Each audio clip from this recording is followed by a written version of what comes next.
जी जनाब, अस्सलाम वालेकुम। मुझे बताइएगा, आवाज, स्क्रीन, कैमरा आपको क्लियर है?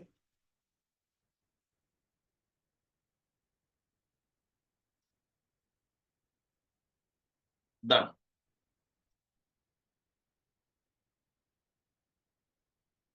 शुरू करते हैं।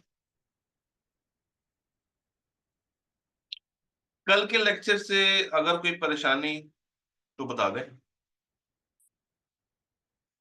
कल का लेक्चर सबको क्लियर है? कोई डाउट, हल्का सा भी कोई डाउट है माइंड में तो बताइए।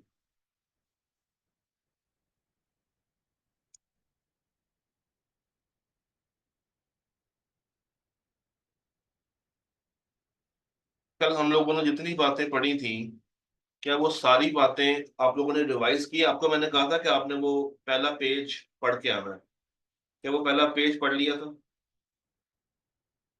स्टेवर्डशिप का क्या मतलब है? ठीक है, बात करते हैं। सर, TCWG बता दो। डन। अभी बता देते हैं।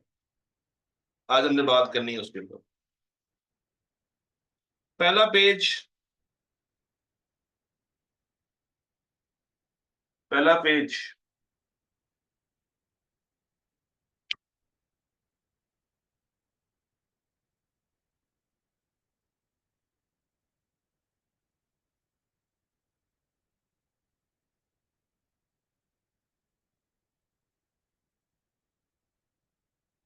अच्छा जी, दो सवाल आए मेरे पास। एक सवाल है कि सर, स्टेवर्डशिप का मतलब बता दें। तो स्टेवर्डशिप से मुराद है ड्राइवर, ऐसा बंदा जिसके हाथ में कंपनी का स्टीयरिंग है, जो कंपनी को चला रहा है, जिसके हाथ में कंट्रोल है। तो वो कंपनी के डायरेक्टर्स कहलाते हैं, जो कंपनी के तमाम एसेट्स को मैनेज कर रहे होते हैं। तो stewardship means those who are responsible for running the company. Stewardship means those persons who are responsible for running the company. अच्छा, फिर एक सवाल आया था TCWG। इसकी फुल फॉर्म अभी आपको बताता हूँ। Those charged with governance. TCWG से मुराद है वो लोग जिनको चार्ज मिला हुआ है, जिनको पावर मिली हुई है, जिनके पास ताकत है गवर्नेंस। अब गवर्नेंस क्या है? गवर्न करने की ताकत। यानी कि कंपनी की senior most management is called those charge with governance.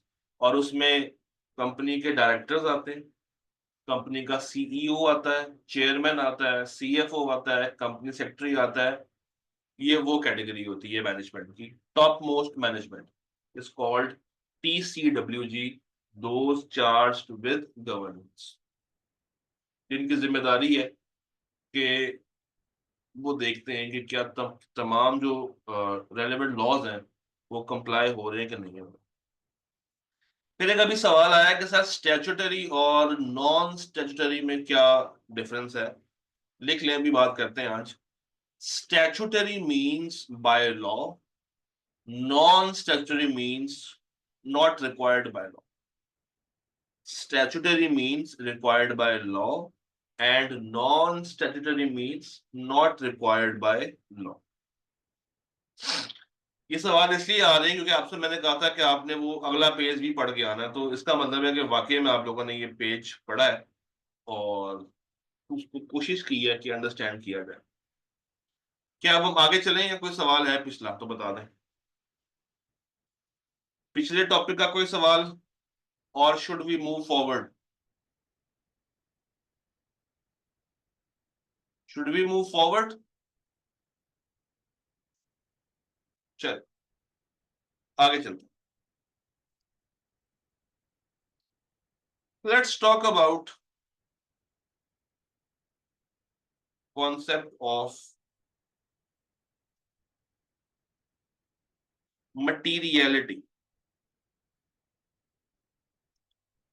Concept of materiality, इसकी जो प्रॉपर डिटेल्ड अंडरस्टैंडिंग है ना, प्रॉपर डिटेल्ड अंडरस्टैंडिंग ये हम लेंगे जब चैप्टर नंबर 14 में जाएंगे।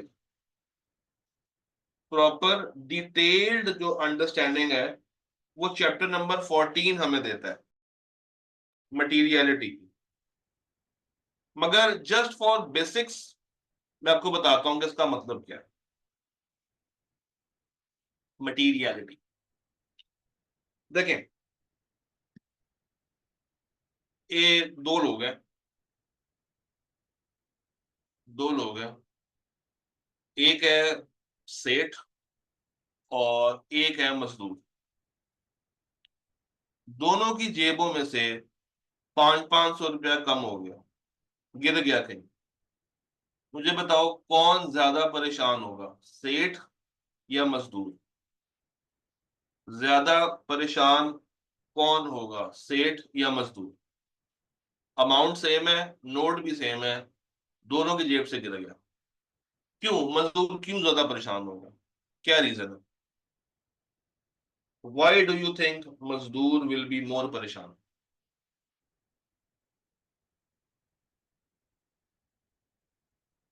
कोई लॉजिक दे सकते हैं? उसके लिए एग्जैक्टली उसके लिए बड़ी अमाउंट है, क्योंकि उसने उस अमाउंट से शायद घर जाते हुए बच्चों का दूध लेके जाना था, शायद उसने उस अमाउंट से घर जाते हुए बच्चों के लिए रोटियां लेके जानी थी। क्या सेठ को कोई फर्क पड़ेगा अगर उसका 500 रुपया गिर गया? नहीं, क्योंकि वो कल और कमा लेगा, और कल तो बहुत दूर की बात है, उसके पास तो उस तरह के बहुत सारे नोट मौजूद होंगे, उसको कोई खास फर्क नहीं पड़ेगा। तो एक ही चीज मजदूर के लिए अहम है, सेठ के लिए इतनी अहम नहीं है। ये जो अहमियत का जिक्र हम लोग कर रहे हैं, दैट इज कॉल्ड मटीरियलिटी। ये जो हम अहमियत की बात कर रहे हैं, दैट अहमियत इज कॉल्ड मटीरियलिटी। दैट अहमियत इज कॉल्ड मटीरियलिटी। मैंने एक जगह पे इन्वेस्टमेंट करनी है, और मैं देख रहा हूं कि एंटिटी ने 20 मिलियन के एसेट्स जो कि बिकने वाले हैं वो डाले हुए हैं नॉन करंट में। ये वो एसेट्स हैं जो कि उन्होंने हेल्ड फॉर डिस्पोजल रखे हुए हैं, वो बेचने वाले हैं अगले साल में। इन्होंने पक्का किया हुआ कि हमने बेच देना, मगर फिर भी इन्होंने उन एसेट्स को नॉन करंट में दिखाया हुआ है। तो क्या ये एक मटीरियल गलती है कि नहीं? अब गलती की दो कैटेगरीज बन जाएंगी, मटीरियल गलती, इममटीरियल गलती। डेफिनेटली ये मटीरियल गलती है, क्योंकि अगर उन्होंने नॉन करंट में दिखाए हैं तो बीइंग इन्वेस्टर, बल्कि बीइंग प्रोस्पेक्टिव इन्वेस्टर, मेरा जो डिसीजन मेकिंग का फैसला होगा वो उन एसेट्स को देख के हो रहा होगा। मैं देखूंगा हाँ यार कंपनी के पास तो एसेट्स काफी ज्यादा है, तो मुझे इन्वेस्ट कर देना चाहिए।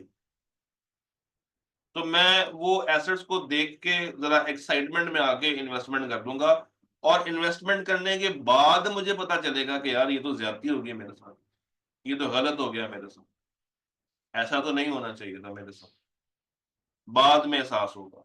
मगर कंपनी ने जो गलती की है, ये जो फ्रॉड किया है मेरे साथ, ये एक मटीरियल गलती है।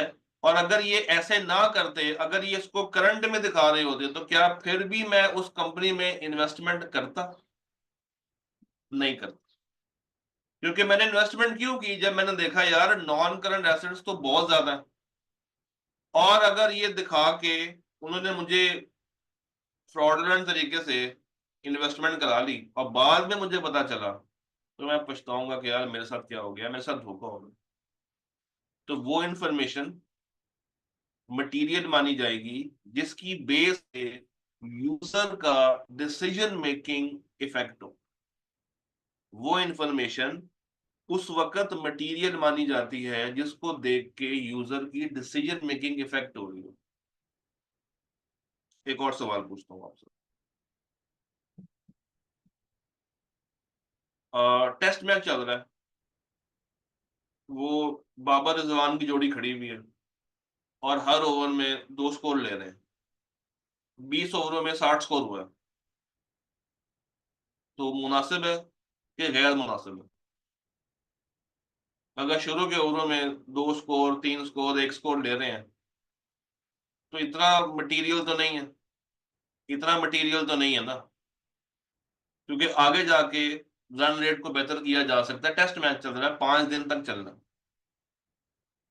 बट अगर यही स्कोर T20 में हो रहा हो और शुरू के 6 ओवरों में हो रहा हो, जब पावर प्ले होता है, तो वहां पे ये मटेरियल गलती है कि नहीं है, वहां पे गैर मुनासिब है कि नहीं? वहां पे गैर मुनासिब। तो याद रखिएगा, ये जजमेंट है। ये क्या है? ये जजमेंट है, ये कोई हार्ड एंड फास्ट रूल नहीं है। ये कोई हार्ड एंड फास्ट रूल नहीं है, ये आपकी देखने का नजरिया है, जजमेंट है, आपकी फैसला है आपका कि आप किस चीज को मटेरियल मानते हैं और किस चीज को मटेरियल नहीं मानते। ऑडिट स्टैंडर्ड्स ने क्या किया है, आपको हेल्प करने के लिए कुछ गाइडलाइंस दी हुई हैं, इसका एक पूरा स्टैंडर्ड है, उसका नाम है ISA 320। लिखा ये चैप्टर नंबर 3 में हुआ है, मगर पढ़ेंगे हम चैप्टर नंबर 14 में जाके इसको, जब हम लोग रिपोर्ट्स के सवाल कर रहे होंगे। तो इसके ऊपर एक पूरी कहानी है। बट अभी just for your basic knowledge आपको इतना पता होना चाहिए कि what is material and what is not. तो हर वो चीज जिससे यूजर की डिसीजन मेकिंग इम्पैक्ट हो रही हो, वो कहलाती है मटेरियल चीज।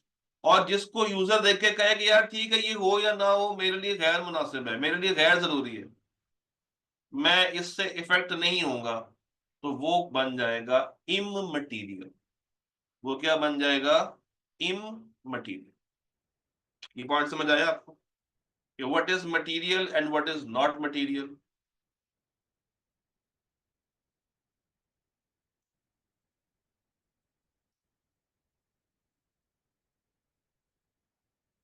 ठीक है,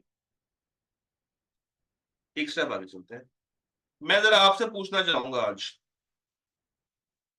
आपके नजदीक ऑडिट क्यों होना चाहिए, इसके क्या फायदे हैं, जरा मुझे बताएंगे?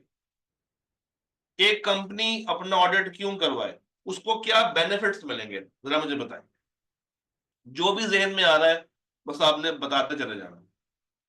एक कंपनी अपना ऑडिट क्यों करवाती है, उसको क्या बेनिफिट्स मिलते हैं? अपनी रेपुटेशन के लिए, ट्रू एंड फेयर व्यू हासिल करने के लिए, इन कंपनी में इंप्रूवमेंट्स के लिए, बेहतरीन। और बताएं, और बताएं। इंप्रूवमेंट्स के लिए, ट्रू एंड फेयर व्यू के लिए, बेहतरी के लिए, रेपुटेशन के लिए, ठीक है, शाबाश शाबाश। और बताएं बताएं बताएं। कॉन्फिडेंस बढ़ाने के लिए, इन्वेस्टर्स को बढ़ाने के लिए, क्रेडिबिलिटी बढ़ाने के लिए, और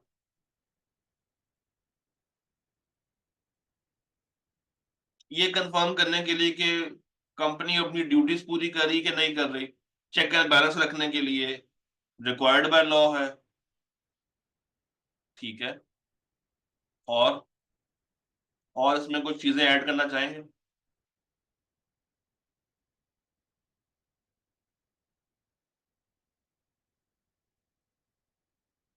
anything else you want to add in this lineup? अभी शुरू में मेरे से एक सवाल हुआ था स्टैट्यूटरी और नॉन स्टैट्यूटरी वाला, वो पॉइंट मुझे कहीं नजर नहीं आया आपकी बातों में।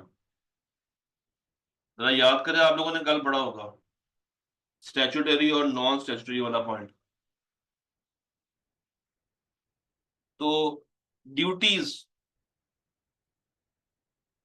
क्या फॉलो की जा रही हैं या नहीं की जा रही? फिर और कोई पॉइंट जेन में आ रहा है आपके? इसके अलावा कोई और पॉइंट जेन में आ रहा हो, फायदे, something like this? Anyone else who want to add something? हाँ जी। मजीद कोई बात ऐड अप करना चाहेंगे फायदों में? नहीं? चले, लेट्स टेक अ लुक कि किताब हमें क्या कहती है। सर जी, किताब कहती है कि फायदे क्या क्या है। आपको क्रेडिबिलिटी मिल जाती है। जो पब्लिश्ड फाइनेंशियल स्टेटमेंट्स हैं जो मार्केट में जा चुकी हैं, अवेलेबल हैं, वो ज्यादा क्रेडिबल हैं, वो ज्यादा ट्रस्ट वर्दी हैं। ज्यादा क्रेडिबल मींस उन पे ज्यादा ट्रस्ट किया जा सकता है। मैनेजमेंट कंफर्म कर लेती है कि क्या कंपनी के जो लोग हैं वो अपनी ड्यूटीज को निभा रहे हैं कि नहीं निभा रहे। और ड्यूटीज दो तरह की होती हैं। एक है स्टैट्यूटरी ड्यूटी और दूसरी है नॉन स्टैट्यूटरी ड्यूटी। एक है ड्यूटी स्टैट्यूटरी और दूसरी है नॉन स्टैट्यूटरी। कोई एग्जांपल दे सकते हैं मुझे आप लोग के ये दोनों में क्या डिफरेंस होगा ड्यूटीज में? एनीवन, कोई अगर इसमें ऐड करना चाहे, difference between statutory and non statutory. एक तो रिक्वायर्ड बाय लॉ है ना, वो तो हमें पता है। तो ऐसी कौन सी ड्यूटीज होंगी जो कि स्टैट्यूटरी है, ऐसी कौन सी होंगी जो कि non statutory? Anyone?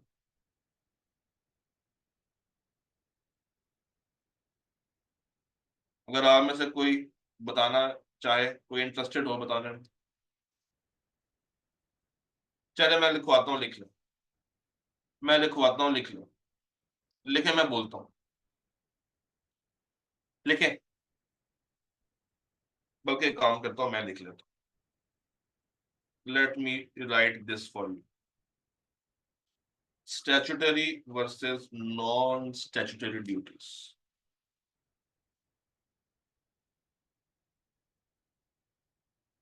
Statutory versus non-statutory duties. Sir ji, statutory वो है जो कि मैंडेटेड बाय लॉ है। मैंडेटेड बाय लॉ, जिसको लॉ ने आप पे डाल दिया, मैंडेट कर दिया, जरूरी कर दिया, मैंडेटेड। और जो दूसरा है वो नॉट मैंडेटेड बाय लॉ। यानी कि ये उस इंसान के ऊपर है। It is on its own. करना चाहे तो ठीक है, अदरवाइज उसको हम रिस्ट्रिक्ट नहीं करते, ये बाइंडिंग नहीं। चलिए लिख लेते हैं, नॉट बाइंडिंग।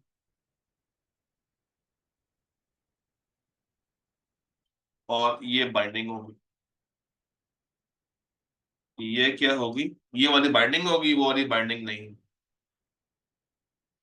जैसे अगर मैं कुछ एग्जांपल्स बताऊं स्टैट्यूटरी की, तो आप लोगों ने अगर सीलॉ पढ़ा है तो आपको आइडिया होगा कि कंपनी ने अपनी फाइनेंशियल स्टेटमेंट्स बनानी होती। ये ड्यूटी कौन सी है? स्टैट्यूटरी। कंपनी ने टैक्स रिटर्न्स बनानी होती हैं। ये ड्यूटी कौन सी है? स्टैट्यूटरी। कंपनी अपने रिकॉर्ड्स को मेंटेन करती है। ये ड्यूटी कौन सी है? स्टैट्यूटरी। कंपनी ने डिविडेंड देना है। ये ड्यूटी कौन सी है? स्टैट्यूटरी। कंपनी ने टैक्स लॉस को फॉलो करना है। ये ड्यूटी कौन सी है? स्टैट्यूटरी। कंपनी ने अपने शेयर होल्डर्स का ख्याल रखना है। ये ड्यूटी कौन सी है? स्टैट्यूटरी। अब जी जी बिल्कुल, एजीएम। एजीएम भी इसमें आ जाएगा। एजीएम भी इसमें आ जाएगा। अब इस तरफ आते हैं, नॉन की तरफ आते हैं। कंपनी ने अपने एम्प्लॉयज को पेंशन देनी है, नॉन स्टैट्यूटरी। कंपनी ने अपने एम्प्लॉयज को ट्रेनिंग करवानी है, नॉन स्टैट्यूटरी। कंपनी ने अपने एम्प्लॉयज को एथिक्स सिखाने हैं, नॉन स्टैट्यूटरी। कंपनी ने अपने एम्प्लॉयज के लिए कुछ एक्टिविटीज प्लान करनी है, नॉन स्टैट्यूटरी। कस्टमर की बातों को यानी कि फीडबैक को इम्प्लीमेंट करना है, नॉन स्टैट्यूटरी। तो ये फर्क है between law and not required by law. Am I clear on this?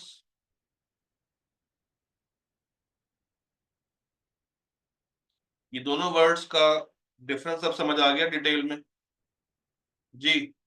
Iqra and company chartered accountants, क्योंकि शुरू में ये सवाल आपने किया था। ठीक है।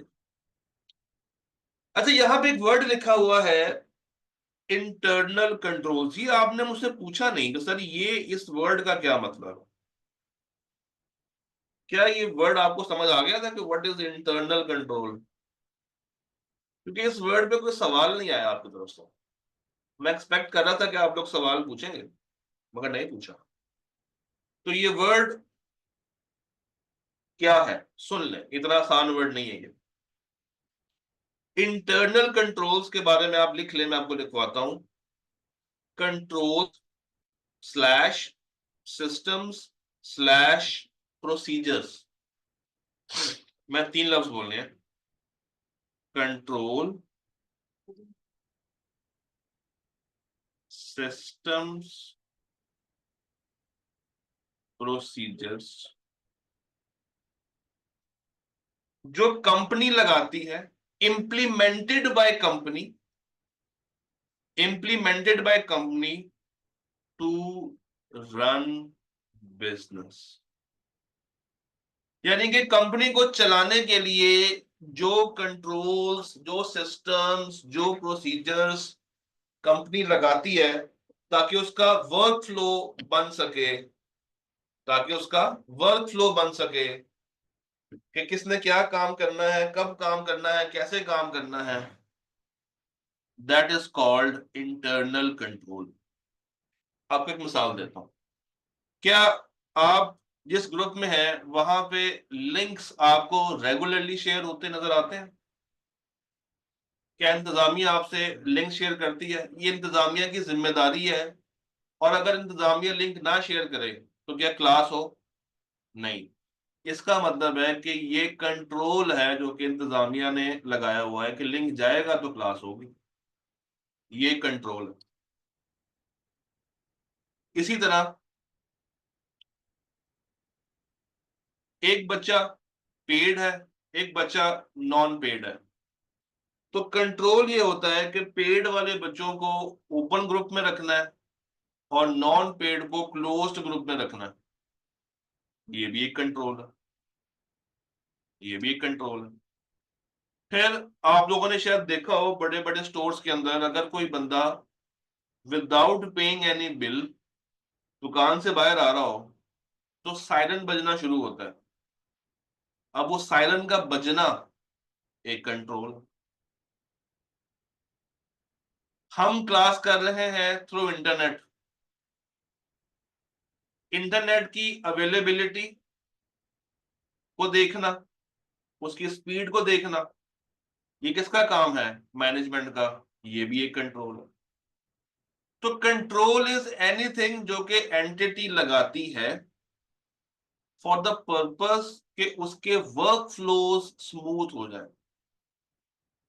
कि सेल्स कैसे होंगी, परचेज कैसे होंगी, एम्प्लॉयज कैसे अपॉइंट किए जाएंगे, एम्प्लॉयज को ड्यूटीज कैसे कैसे असाइन की जाएंगी। ये सारी चीजें क्या है?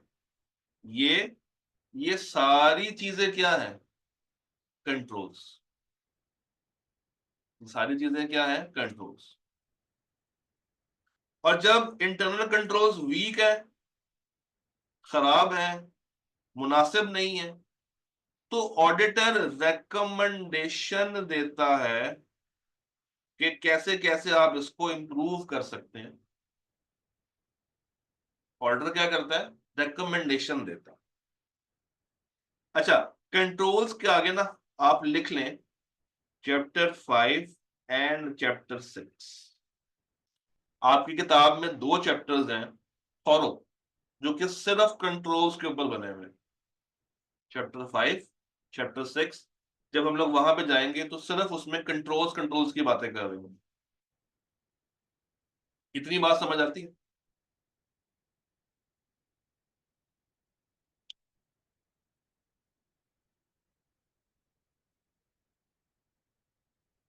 आपसे कुछ और भी शेयर करता हूँ आज।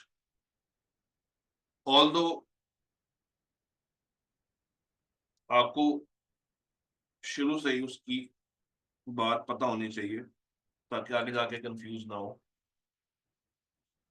दो वर्ड्स होते हैं, दोनों में डिफरेंस आपको बता रहा हूँ। एक है ओपिनियन और एक है रेकमेंडेशन।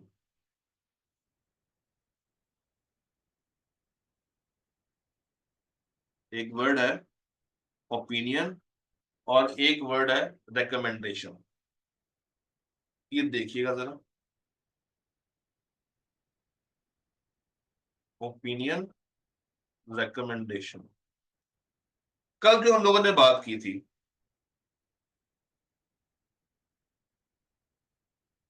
ये वर्ड याद है आपको? ये वर्ड हम लोगों ने कल देखा था, ओपिनियन। और ये क्या लिखा हुआ है? Main objective. और दूसरी तरफ एक वर्ड आज हम लोगों ने देखा, रेकमेंडेशन। और क्यों दी जाती है रिकमेंडेशन? ताकि इम्प्रूवमेंट्स के बारे में एंटिटी काम कर सके। तो अब इन दोनों अल्फाज को हम सेम क्यों नहीं लिख रहे या सेम क्यों नहीं समझते? उसकी रीजन ये है कि ओपिनियन देना ऑडिटर की स्टैट्यूटरी रिस्पॉन्सिबिलिटी है, और ओपिनियन देने के लिए ही उसको बुलाया जाता है। अच्छा, मेरी राइटिंग इतनी गंदी नहीं है असल में, मैंने टैब रखा बस सीधा, तो वो राइटिंग बहुत खराब दे रहा है इस वक्त। तो आपने परेशान नहीं होना कि सर की राइटिंग इतनी खराब है। ओपिनियन इज स्टैट्यूटरी रिस्पॉन्सिबिलिटी, जिसके लिए एक ऑडिटर जाता है और ऑडिट करता है और वो बताता है कि financial statements true and fair view दे रही है या नहीं। ये है वर्ड ओपिनियन का मतलब। इसके मुकाबले में रिकमेंडेशन इज नॉट स्टैट्यूटरी, यानी कि ये रिक्वायर्ड बाय लॉ नहीं है। ऑडिटर अपनी पसंद से, अपनी जजमेंट से मैनेजमेंट को जाते हुए ये बता देता है, यानी कि जब वो ऑडिट पूरा कर लेता है ना, तो जब जा रहा होता है तो उनको बता देता है कि आपके कंट्रोल्स कहां कहां पे वीक हैं और कैसे कैसे आप इन कंट्रोल्स को इंप्रूव कर सकते हैं। उसका फायदा ये होता है कि जब एंटिटी अपने कंट्रोल्स को इंप्रूव कर लेती है तो ऑडिटर का काम कम हो जाता है, अदरवाइज उसका काम बहुत ज्यादा है। एक ऐसी एंटिटी, एक ऐसी कंपनी जहां पे ऑलरेडी कंट्रोल्स बहुत स्ट्रांग है, तो वहां पे चांस, रिस्क, गलती का, चोरी का, फ्रॉड का, एरर का ऑलरेडी कम होता है, जहां पे कंट्रोल्स बहुत ज्यादा स्ट्रांग लगे हों। मगर जहां पे कंट्रोल्स वीक हो, वहां पे रिस्क ज्यादा होता है कि एरर हो सकता है, मिस्टेक हो सकती है, तो फिर वहां पे ऑल्टर को ज्यादा स्केप्टिकली काम करना पड़ता है। स्केप्टिकली, एक नया वर्ड, स्केप्टिकली, स्केप्टिकली। तो कंट्रोल्स अगर स्ट्रांग है तो ऑडिटर को फायदा है, तभी वो जाते हुए रिकमेंडेशन दे के जाता है, ओपिनियन दे के नहीं जाता। ये याद रखिएगा हमेशा कि कंट्रोल्स के ऊपर रिकमेंडेशन दी जाती है कि कैसे आप इसको ठीक कर सकते हैं, और ये बाइंडिंग नहीं है, ये हमेशा नहीं देनी होती। आप तब देते हैं जब आपको लग रहा हो कि उनको बता देना चाहिए। मगर जो financial statements true and fair view दे रही कि नहीं दे रही है, यही तो उसका मेन काम होता है, और इसी के उसको पैसे मिलते हैं। ये डिफरेंस समझ आया between opinion and recommendation? Difference समझ आता है बिटवीन ओपिनियन एंड रिकमेंडेशन? तो ये छोटी छोटी बातें, छोटे छोटे से कॉन्सेप्ट्स पता होने चाहिए। दिखने में एक जैसे वर्ड्स हैं कि ओपिनियन दे दो, फीडबैक दे दो, रिकमेंडेशन दे दो, इन्फॉर्म कर दो, मगर जार्गन्स जो ऑडिट में यूज होते हैं वो काफी ज्यादा अहम है फॉर अंडरस्टैंडिंग पर्पस। वापस आते हैं। तो अब अगर कोई आपसे पूछे कि ऑडिट के क्या फायदे हैं, तो क्या आप ये सारी बातें लिख सकते हैं? इनमें अब कोई प्रॉब्लम तो नहीं है? क्या ये सारी बातें वन टू वन बताई जा सकती हैं अब खुल के, विदाउट एनी कंफ्यूजन, एनी मसला?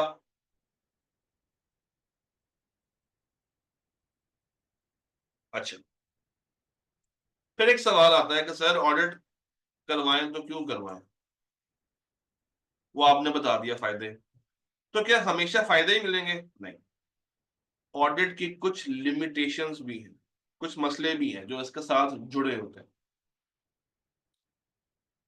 सबसे बड़ा मसला एक्सपेंसिव होता है, इसका खर्चा बहुत ज्यादा है, कॉस्ट बहुत हाई होती है। दूसरा मसला, कंपनी की मैनेजमेंट, जो कंपनी के स्टाफ है, स्टाफ मेंबर्स हैं, वो हमेशा आपसे परेशान रहते हैं, आप क्योंकि आप उनको हमेशा तंग कर रहे हैं, उनके काम में खलल डालते हैं, डिसरप्शन पैदा करते हैं। वो अपना काम कर रहे होंगे, आप बीच में आ जाएंगे कि फलां चीज चाहिए, फलां फाइल चाहिए, फलां मीटिंग करनी है, ये डॉक्यूमेंट दे दो, उससे बात करा दो, ये खत भिजवा दो। तो मैनेजमेंट तंग आ जाती है कि सर हम अपना काम कर रहे हैं या आपकी चीजें पूरी करते हैं। फिर कुछ ऐसी चीजें हैं, कुछ ऐसी आइटम्स हैं फाइनेंशियल स्टेटमेंट्स के अंदर जो कि एस्टीमेट्स के ऊपर बनी है। जरा मुझे बता सकते हैं कि ऐसी कौन सी चीजें आपके जहन में आ रही हैं फाइनेंशियल स्टेटमेंट्स में, अकाउंटिंग के पॉइंट ऑफ व्यू से, जिनके ऊपर एस्टिमेशंस हैं?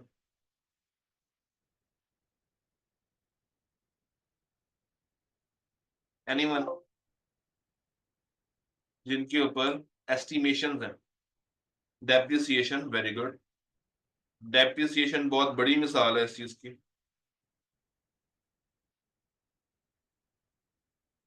और bad debts provisions, very good very good, bad debts provisions, शाबाश शाबाश। और अनरियलाइज्ड गेन्स, अनरियलाइज्ड आइटम्स, ठीक है। Unrealised gains, revaluation, revaluation, impairment. तो यार अगर अकाउंट्स ही जजमेंट्स की बेस पे बने हैं, अगर अकाउंट्स ही जजमेंट्स की बेस पे बने हैं, तो ऑडिट, जो ऑडिट है, क्या वो भी जजमेंटल हो सकता है? अगर अकाउंट्स जजमेंट्स की बेस पे बने हैं तो ऑडिट भी जजमेंटल, ऑडिट भी क्या है? जजमेंटल है। ऑडिट भी क्या है? जजमेंटल। जितना आप वेरीफाई कर सकते हैं आप उतना ही वेरीफाई करते हैं। याद रखिएगा, ऑडिट के अंदर, मैं आपको आज बता रहा हूं, दोबारा भी बताऊंगा, कभी भी 100% चीजों को वेरीफाई नहीं किया जा सकता, क्योंकि एक तो जजमेंट्स है, दूसरा मैनेजमेंट चाहती है कि बस जल्दी जल्दी से ऑडिट पूरा हो जाए, लोग आए, बैठे और चले जाए। क्यों? क्योंकि जितना लंबा चलेगा उतनी ज्यादा कॉस्ट, उतनी ज्यादा मैनेजमेंट आपसे खफा, काम नहीं हो रहा होगा। तो लोग ये चाहते हैं कि बस ऑडिट एक डेढ़ हफ्ते में, 2 हफ्ते में खत्म हो जाए, मगर नहीं हो सकता। ऑडिट की असाइनमेंट कम से कम 3 से 3.5 माह, कभी कभी 4 माह तक चल रही होती है, 4 महीने तक चल रही होती है। मगर ये इतना लंबा टाइम भी 12 महीने की ट्रांजैक्शंस को वेरीफाई करने के लिए काफी नहीं है। हमेशा कुछ चीजें रह जाती हैं, कुछ इमटेरियल चीजें रह जाती हैं। मटेरियल तो चले वेरीफाई कर लेते हैं ऑडिटर, मगर जो इमटेरियल चीजें हैं उनके ऊपर ध्यान कम जाता है। तो कभी भी 100% चीजें ऑडिट में चेक नहीं होंगी, क्योंकि ये जो ऑडिट है वो हमेशा सैंपल बेस पे होता है। ऑडिट हमेशा सैंपलिंग पे होता है। हम हर आइटम को, हर ट्रांजैक्शन को चेक नहीं करते, हम उसका सैंपल ले लेते हैं। अगर 100 इनवॉइसेज हैं एक जैसी, तो शायद मैं उन 100 में से 20 चेक करके कहूं, अगर ये 20 ठीक है तो 100 भी ठीक होंगी। या अगर 20 में से 15 ठीक है, तो 100 में से कितनी ठीक हो सकती है। इस सैंपलिंग का भी डिटेल्ड स्टैंडर्ड अवेलेबल है, जो कि चैप्टर नंबर 4 में आपको पढ़ाया जाएगा कि सैंपलिंग करनी कैसे है, कैसे होती है, इसकी टाइप्स क्या है, इसके मेथड्स क्या है, इसका प्रोसीजर क्या है। बहुत थॉरो, बहुत मजे का स्टैंडर्ड है, लॉजिकल स्टैंडर्ड है सैंपलिंग। बात करेंगे रेलेवेंट टाइम आने इंशाल्लाह। फिर क्लाइंट के कंट्रोल्स कितने ही स्ट्रॉन्ग क्यों ना हो, वो भी तो इंसान है। और कंट्रोल्स कौन लगाता है? इंसान लगाता है। थोड़ी सी कभी ना कभी, कुछ ना कुछ, उसमें भी लिमिटेशंस रह जाती है। क्या आपने कभी ये सुना है कि डिटॉल सेफगार्ड 100% जरासीम साफ करता है? वो आपको इश्तेहार में कितनी परसेंटेज दिखा रहे होते? 99.99। वो भी 100% कभी भी क्लेम नहीं करते। तो वहां पे भी प्लस माइनस चीजें हो रही होती। तो इनहेरेंट लिमिटेशंस कंट्रोल्स के अंदर भी है। जितने मर्जी स्ट्रांग लगा लें, देयर इज अ चांस कि वीकनेस निकल आए।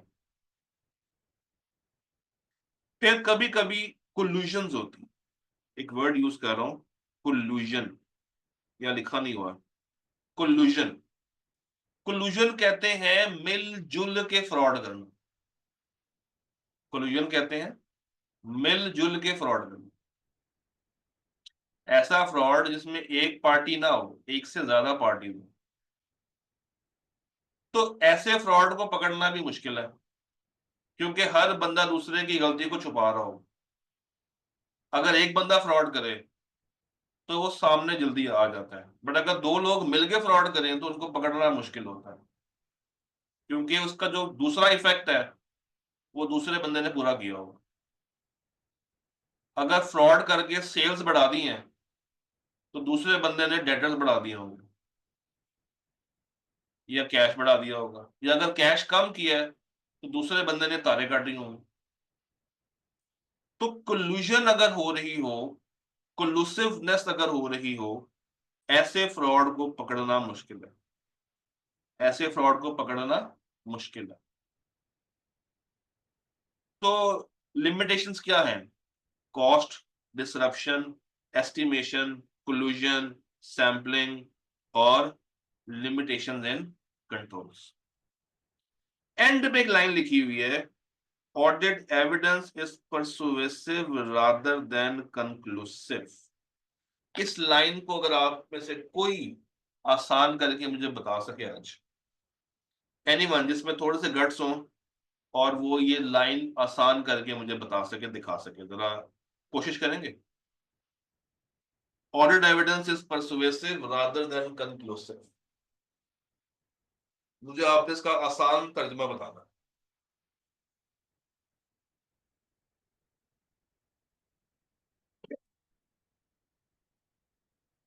Audit evidence is persuasive rather than conclusive.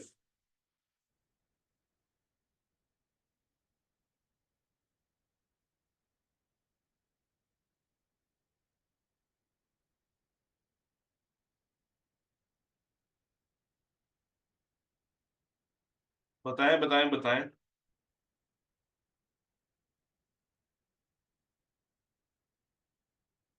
आसान करके बताइएगा।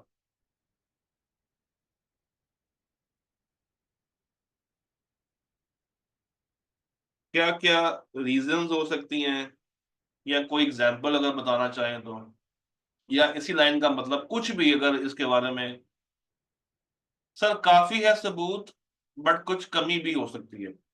नहीं, मजे का नहीं है। सर 100% ट्रू नहीं हो सकती। नहीं, मजे का नहीं है। और बताएं।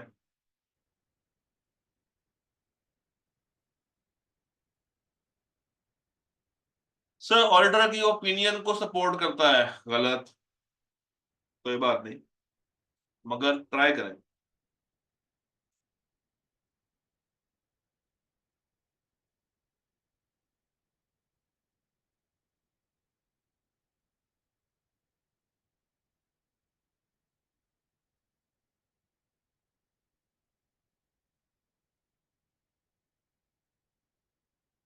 सर एविडेंस काफी नहीं है, मगर हम उसको कंसिडर कर रहे हैं ओपिनियन देने के लिए।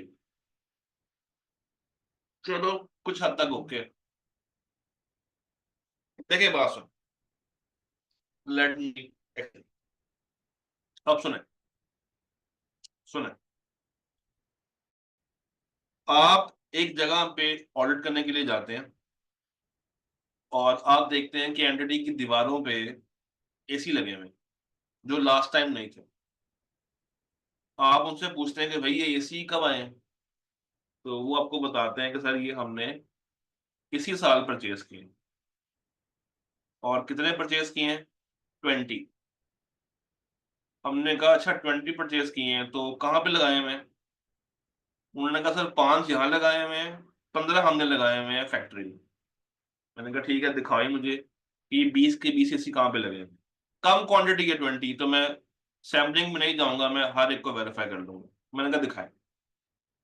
अब मैं जा जाके दीवार पे लगा हुआ एसी देख रहा हूँ, काउंट कर रहा हूँ कि वो 20 पूरे हैं कि नहीं। फिर मैं देख रहा हूँ उनकी इनवॉइसेस, क्या कंपनी के नाम पे ही ये एसीज इशू हुए हैं, डिलीवरी कब हुई, कैसे हुई, कितनी अमाउंट पे हुई, अमाउंट कैसे दी गई, इंस्टॉलेशन कॉस्ट कितनी थी, कौन लेकर आया, क्या वाकई में इनके है या नहीं है, क्या इनके नाम पे उन एसीज की ओनरशिप ट्रांसफर हुई है कि नहीं हुई। ये सारी चीजें मैं देख रहा हूँ, सिर्फ ये कंफर्म करने के लिए कि वाकई में एसीज के मालिक यही हैं। ये जो मैं एविडेंस हासिल कर रहा हूँ, ये एविडेंस मुझे परसुएड कर रहा है कि हाँ ये एसीज इनके ही हैं। ये है परसुवेसिव एविडेंस। अब सुने कंक्लूसिव एविडेंस क्या होता है। जिस दिन ये एसीज परचेज होने थे, या जिस दिन ये एसीज आ रहे थे, इंस्टॉल हो रहे थे, अगर मैं वहीं पे मौजूद होता और अपनी ही इन गुनाहगार आंखों से देख रहा होता, परचेजिंग के दौरान भी, रिसीविंग के दौरान भी, इंस्टॉलेशन के दौरान भी, तो क्या मुझे इतनी एफर्ट जो मैं अब कर रहा हूं, क्या उस वक्त करनी पड़ती? अगर वो चीज मेरी आंखों के सामने हुई है तो वो ज्यादा कंक्लूसिव होती। अभी मैनेजमेंट का मुझे एसी दिखाना, दीवारों पे मुझे इनवॉइसेस देना, ये शो कर रहा है कि मैं उन एसीज को देख के, इनवॉइसेस को देख के मान जाऊंगा। वो मुझे मनाने की कोशिश कर रहे हैं, मुझे परसुएड कर रहे हैं कि वाकई में ये एसीज हमारे हैं। तो कंक्लूसिवनेस क्या है कि मैं अगर खुद वहां पे बैठा होता, मैं ही देख रहा होता, इंस्टॉल करवा रहा होता, तो that evidence would be more conclusive rather than this. तो ये भी एक मसला है, क्योंकि ऑडिटर ईयर एंड पे जाता है कुछ 3-4 महीनों के लिए, और कंपनी की ट्रांजैक्शन पूरा साल साल चल रही होती हैं, वो तो रोकी नहीं जा सकती। तो जब हम मौजूद नहीं है तो हमें एविडेंस दिया जाता है, या हम एविडेंस ढूंढते हैं, तलाश करते हैं, वो एविडेंस हमें मानने पे मजबूर कर रहा होता है कि हाँ ये ऐसा ही हुआ होगा, हुआ है कि नहीं वो हमने अभी निकालना है। मगर वो एविडेंस परसुएड कर रहा है, मुझे मानने पे मजबूर कर रहा है कि हाँ ये ऐसे ही, हाँ जी, कायल कर रहा है, माइल कर रहा है कि ये ऐसे ही हुआ होगा। This is called persuasiveness. This is called persuasiveness. ये पॉइंट समझ आता है? What is परसुएसिवनेस?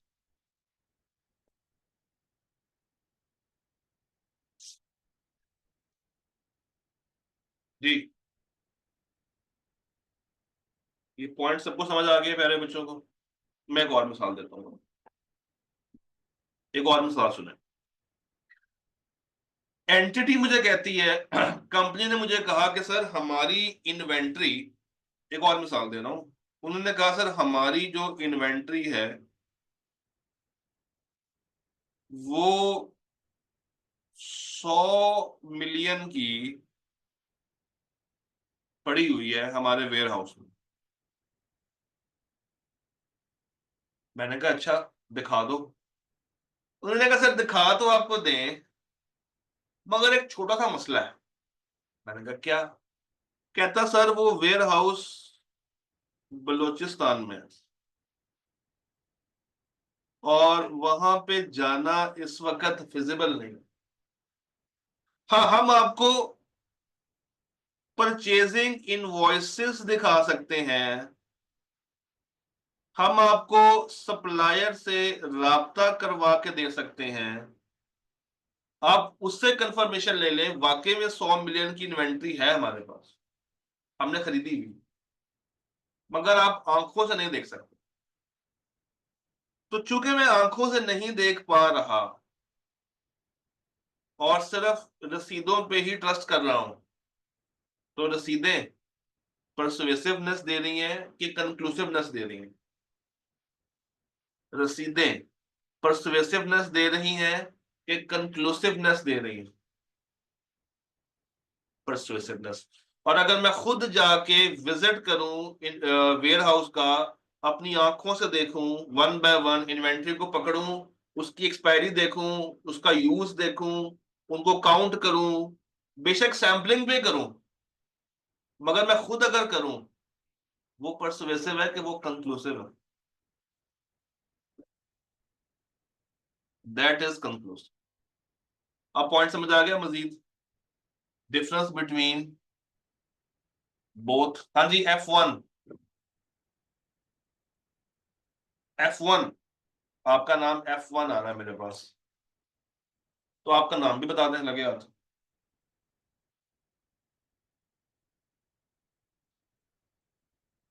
फैसल भाई। तो ये फिर आई होगा ना, FI होगा। ठीक है जी, F1 नहीं है, FI है। डन हो गया जी। तो आज हमने अभी तक जितना पढ़ा है, मजे की बात है कि वो सारी चीजें वही हैं जो कि आप कल ऑलरेडी पढ़ चुके हैं। तो आपको मैंने होमवर्क दिया था कि आपने वो फ्रंट बैक पूरा पढ़ के आना है, आपने वही चीजें आज उनकी क्लैरिटी ले ली है। एक स्टेप आगे चल, एक स्टेप आगे।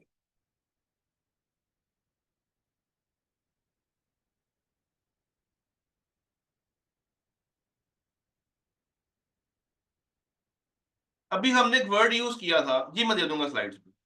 अभी हमने एक वर्ड यूज किया था, स्केप्टिसिज्म, याद है? हमने कहा था कि ऑडिटर को स्केप्टिक होना चाहिए, शकी होना चाहिए। तो अगर हम एक ऑडिट करने के लिए जा रहे हैं और जाके हमने सारी बातें मैनेजमेंट की माननी है, तो कितना अच्छा ऑडिट होगा ना। हम सिर्फ उनकी बातों को मान के लिख रहे होंगे और 2 हफ्तों में ऑडिट पूरा करके आ भी जाएंगे। कितना कमाल का ऑडिट है। ऐसे करते हैं ना ऑडिट, कि बस मैनेजमेंट की बातें सुनते जाओ, लिखते जाओ और हाँ में हाँ मिलाते जाओ। सर क्या यही ऑडिट है? क्या इसी को आप ऑडिट कहेंगे? बताएं, मेरा आपसे सवाल है, क्या इसी का नाम ऑडिट है?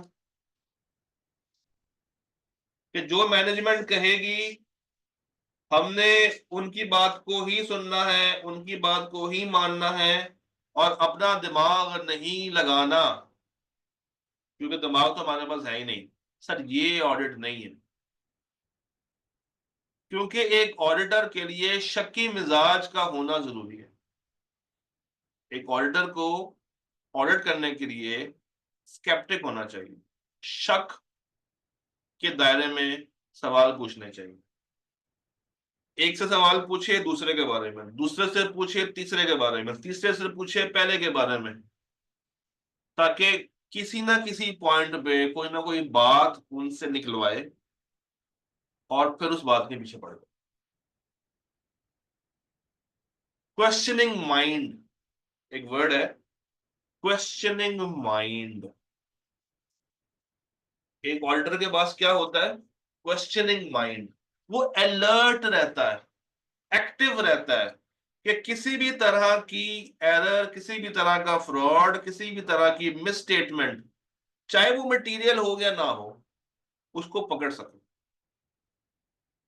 तो उसको एक्स्ट्रा विजिलेंट, उसको एक्स्ट्रा विजिलेंट रहना बहुत जरूरी है, एक्टिव रहना बहुत जरूरी है। उसका फायदा होता है, फायदा ये है कि वो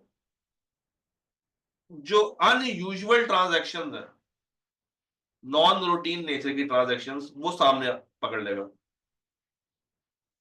जनरलाइज नहीं करेगा। यानी कि ये नहीं सोचेगा कि हाँ यार ऐसा ही हुआ होगा, नहीं, वो पकड़ लेगा, चीजों को पॉजिटिविटी की तरफ नहीं लेके जाएगा, और यही चाहिए। Critical thinking is scepticism.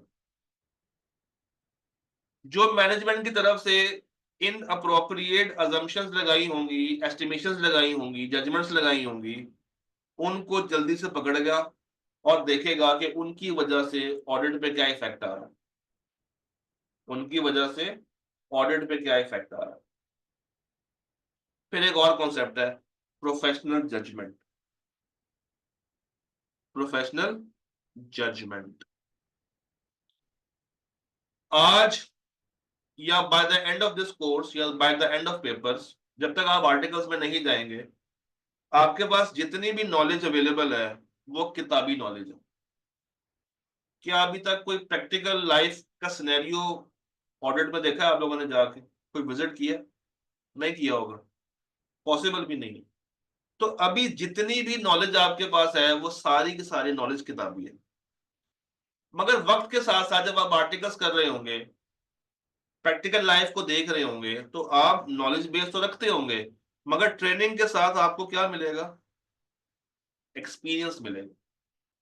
तो जब एक नया नया जूनियर फर्म में जाता है और कोशिश करता है कि वो पार्टनर के साथ रब्ता करने की उसको मिले या अपनी कोई इनपुट देना चाहे, तो लोग उसको रोक देते हैं, कहते हैं नहीं अभी तुम बच्चे हो, तुम्हें बड़ों की बातों का नहीं पता, अभी चुप हो जाओ, जब खुद बड़े हो जाओगे फिर हमें बताना। तो ये जो जजमेंट है, छोटे से बड़े तक का सफर, ये कैसे आएगा? Through training, knowledge and experience. It comes with training, knowledge, experience. अब उसका भी फायदा है। उसका फायदा ये है कि आप वो जो मटीरियलिटी है वो पकड़ सकते हैं, जल्दी से जल्दी रिस्क को पकड़ सकते हैं, अच्छे प्रोसीजर्स लगा सकते हैं, कंक्लूजन्स बना सकते हैं, ओपिनियंस बना सकते हैं, रिकमेंडेशंस बना सकते हैं, अच्छा एविडेंस हासिल कर सकते हैं, अच्छा एविडेंस हासिल कर सकते हैं। फिर यहां पे एक वर्ड लिखा हुआ है इसी में, sufficient and appropriate. Sufficient and appropriate मैं आपको लिखवा देता हूं, अभी चैप्टर नंबर 4 में डिटेल से बात करेंगे। सफिशिएंट कहते हैं अच्छी क्वांटिटी, और अप्रोप्रिएट कहते हैं अच्छी क्वालिटी का एविडेंस। तो सफिशिएंसी से मुराद है क्वांटिटी, अप्रोप्रिएटनेस से मुराद है क्वालिटी।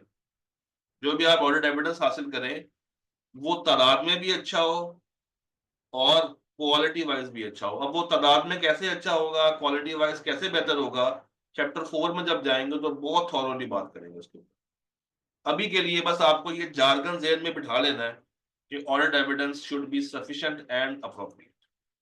इसका भी एक स्टैंडर्ड है, आइज़ा 500, जो कि चैप्टर नंबर 4 में आपको मिलेगा। तो तसल्ली से बात करेंगे इंशाल्लाह। But just for the base आपको इतना पता होना चाहिए कि जो एविडेंस है that should be sufficient, that should be sufficient and at the same time appropriate. एक काम करें, आप को मैं एक पेज देता हूँ, उस पेज को जरा रीड करें।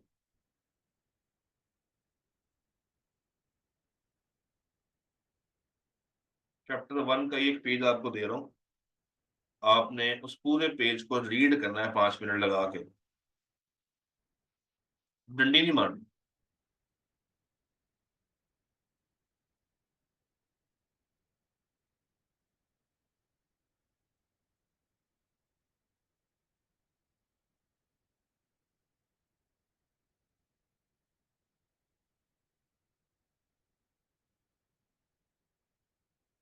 आपने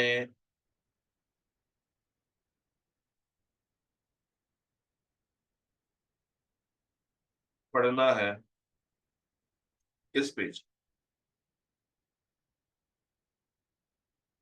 देखिए आपके पास पेज शो हो रहा है, जूम कर दूं थोड़ा सा।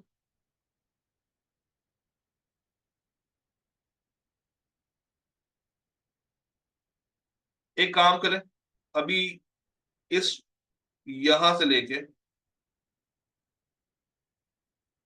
यहां तक पढ़ें। I am giving you 5 minutes, read it out. और अगर कोई बात मुश्किल लग रही है तो उसको जरा हाईलाइट कर ले। हाँ जी, किताब का चैप्टर का आखिरी पेज है। अगर हार्ड बाउंड में है तो हार्ड बाउंड से रीड कर लें, नहीं तो यहीं से रीड कर लें। अभी गिविंग यू 5 मिनट्स, जल्दी से कीजिएगा।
हाँ जी, क्या पढ़ा?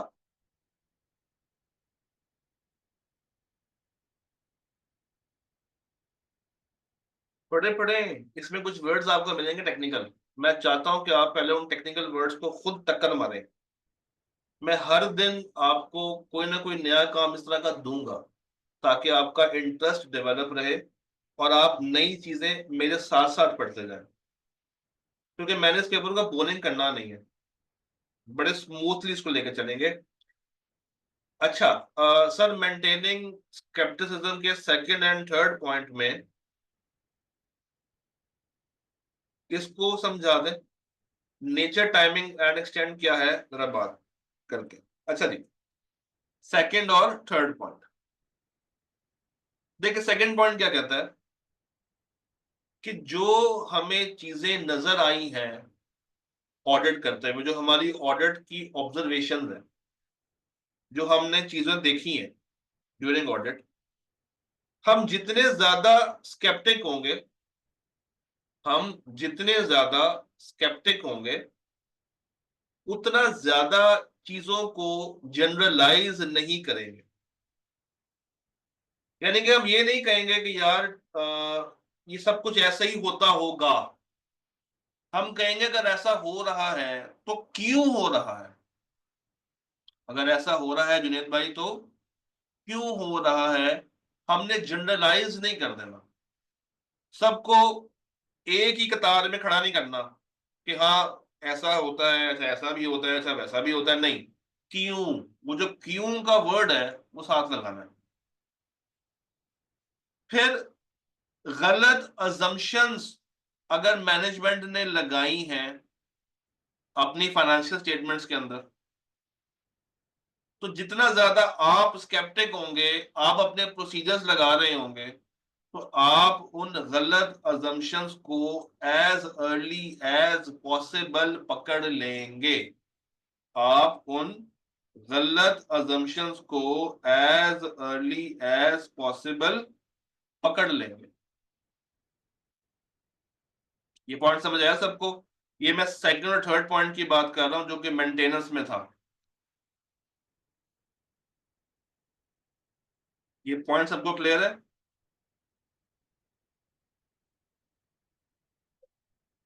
फिर मैं ये नेचर, टाइमिंग और एक्सटेंड वाली बात करूं, आपको ये वर्ड भी सिखा के भेजना है। चलें, अब जरा नोट करें, नेचर, टाइमिंग एंड एक्सटेंड से क्या मुराद है। मैं लिखवाता हूं, जरा लिखिएगा। नेचर, टाइमिंग एंड एक्सटेंड से क्या मुराद है, देखें।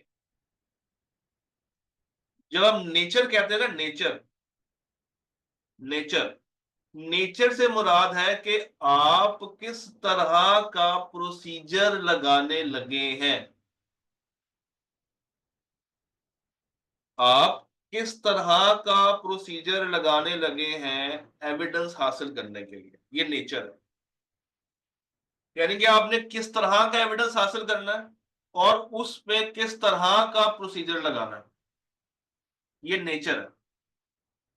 ये क्या है? ये नेचर है। जैसे मैं आपसे पूछता हूं, मुझे आप लोग बताएंगे, अगर मुझे डिटरमिन करना है कि ये एसी जो मैनेजमेंट ने लगाए हुए हैं ये इनके ही हैं, तो मुझे खुद बताएं, मुझे क्या करना पड़ेगा, मुझे कौन सा प्रोसीजर लगाना पड़ेगा अगर मुझे ये डिसाइड करना है, फैसला करना है कि ये एसी इनके हैं या नहीं है। क्या उस एसी को देख देख के मैं ये कंफर्म कर लूं कि ये एसी मैनेजमेंट के ही है? सिर्फ उनको देखते हुए क्या मैं ये चीज डिसाइड कर सकता हूँ कि हाँ ये एसी मैनेजमेंट के ही हैं, उनके नाम पे ही है? नहीं, हो सकता है किसी और के नाम पे हो सकता है किसी और के नाम पे हो और उन्होंने लगा ली हो। तो मुझे परचेज एविडेंस देखना है, मुझे परचेज एविडेंस देखना है, मुझे उसका ओनरशिप डॉक्यूमेंट देखना है, मुझे देखना है कि क्या इनवॉइस मेरे नाम पे बनी है कि नहीं बनी। ये नेचर है कि मुझे किस तरह का एविडेंस हासिल करना है और उसके लिए मुझे कौन सा रेलेवेंट प्रोसीजर लगाना पड़ेगा। ये पॉइंट समझ आया नेचर वाला? ये नेचर वाला पॉइंट समझ आया कि मैं क्या चीज हासिल करना चाहता हूं और उसके लिए मुझे क्या करना पड़ेगा। ये नेचर है। नेचर का वर्ड क्लियर हो गया? अच्छा, अगला वर्ड क्या है? टाइमिंग। लिखें लिखें लिखें लिखें। टाइमिंग से क्या मुराद है? टाइमिंग से मुराद ये है कि आप किस टाइम पे ऑडिट करने के लिए आए हैं। ईयर एंड के बाद या ईयर एंड के दौरान?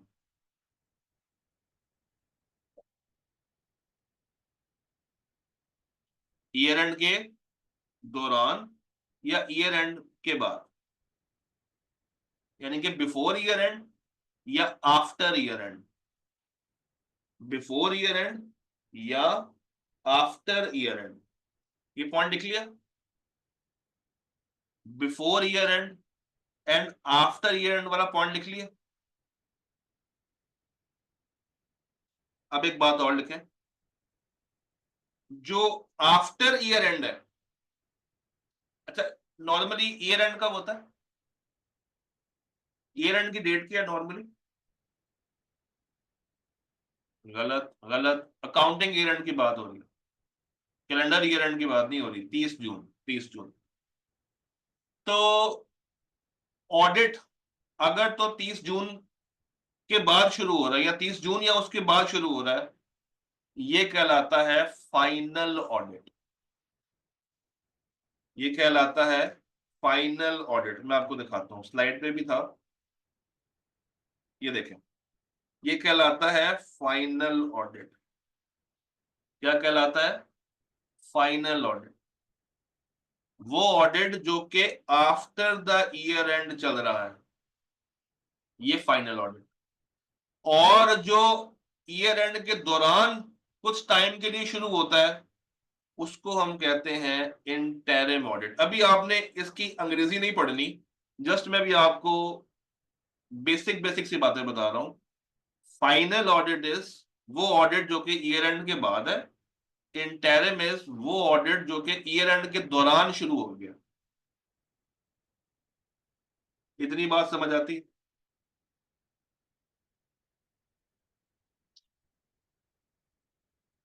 अब तीसरा वर्ड क्या था? एक्सटेंड। तीसरा वर्ड क्या था? एक्सटेंड। नेचर, टाइमिंग और एक्सटेंड। अच्छा लिखें। एक्सटेंड मीन्स कि आप कितना काम करना चाहते हैं, यानी कि कितने ज्यादा प्रोसीजर्स लगाना चाहते हैं। आपसे पूछता हूं, एक एरिया ज्यादा रिस्की है, उसमें मुझे कम काम करना चाहिए कि ज्यादा काम करना चाहिए? एक एरिया ज्यादा रिस्की है तो मेरी एक्सटेंड कम हो कि ज्यादा हो?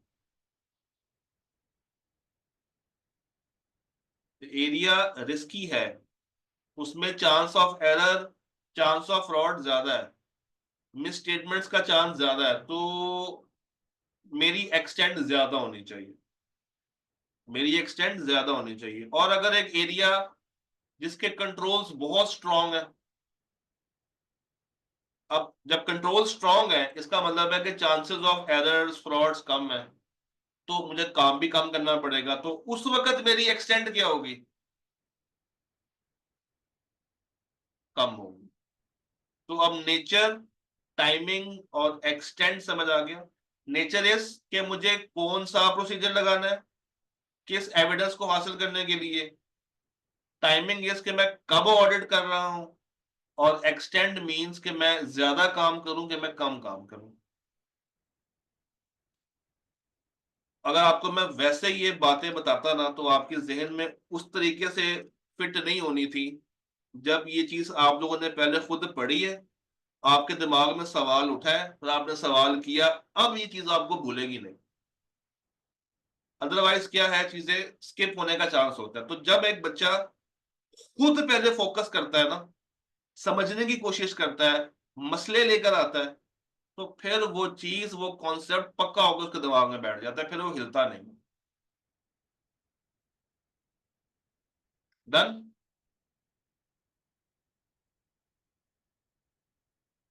हाँ जी, ओके। ओके ओके हो गया।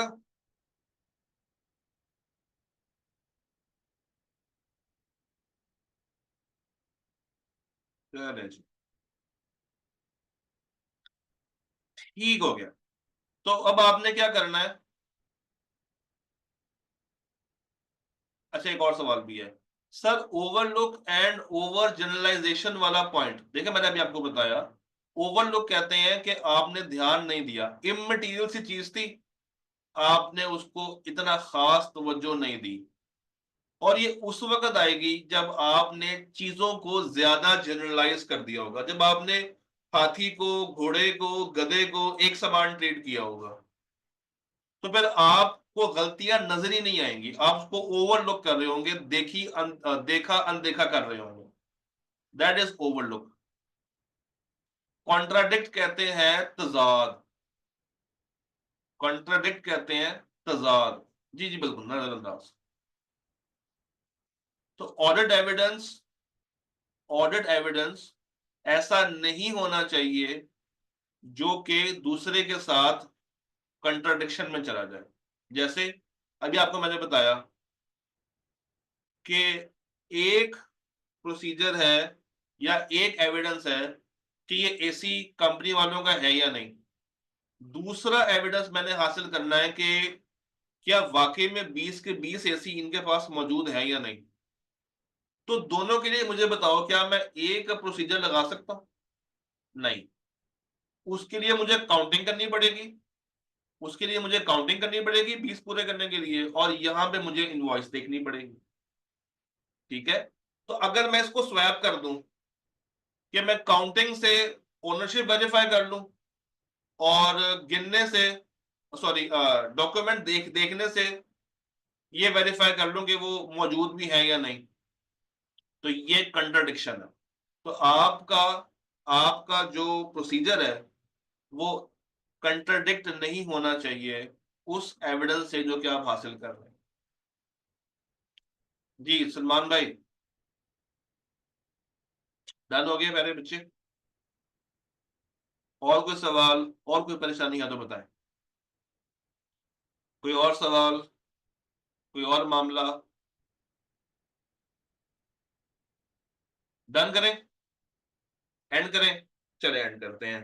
अब आपने क्या करना है, पहले दो सफे और चैप्टर का आखिरी सफा। अच्छा, आखिरी सफे से पहले ना, जो सेकंड लास्ट पेज है उसके बिल्कुल एंड के ऊपर जब आप जाएंगे तो आपको एक डब्बा मिलेगा जिसमें डेफिनेशन होगी स्केप्टिसिज्म की। वो भी आप लोगों ने पढ़ के आनी। ठीक है जी। और आखिरी पेज पे जो ये वाली बातें हैं, पढ़ लीजिएगा। समझ आ गया ठीक है, नहीं आया तो कल इसके ऊपर बात कर लें। और तो समझ आना नहीं है, मगर चले फिर भी पढ़ के आ सकते हैं, पढ़ने में तो कोई मसला नहीं है। सर टफ वर्डिंग्स है सर, खुद से कैसे लिखेंगे? देखिए बात सुने, ये जो जार्गन्स है ना, जिस तरह procedure, evidence, scepticism, judgement, materiality, risk, ये सारे अल्फाज बार बार हम लोगों ने यूज करने हैं। तो आज का दिन आपने इस चीज पे ध्यान नहीं देना कि इसको मैंने रटा मारना है। सिर्फ आपने इसकी अंडरस्टैंडिंग हासिल करनी है, क्योंकि ये अल्फाज बार बार हर दिन रिपीट हो रहे होंगे, तो वो ऑटोमेटिकली दिमाग में बैठना शुरू होगा। ठीक है। आज का मकसद ये है कि आपने सिर्फ अपनी अंडरस्टैंडिंग, अपनी बेस खड़ी करनी है कि जितनी बातें आज तक हुई हैं कि आपको वो सारी बातें क्लियर हैं कि नहीं। अभी इसको रट्टा नहीं लगाना, सिर्फ अंडरस्टैंडिंग के साथ काम चलाना। ठीक है। तो अपने आप को इजी रखें, जब कहूंगा उस वक्त वो वाला काम कीजिए। और कोई सवाल? चलिए क्लास को एंड करते हैं। अल्लाह हाफिज।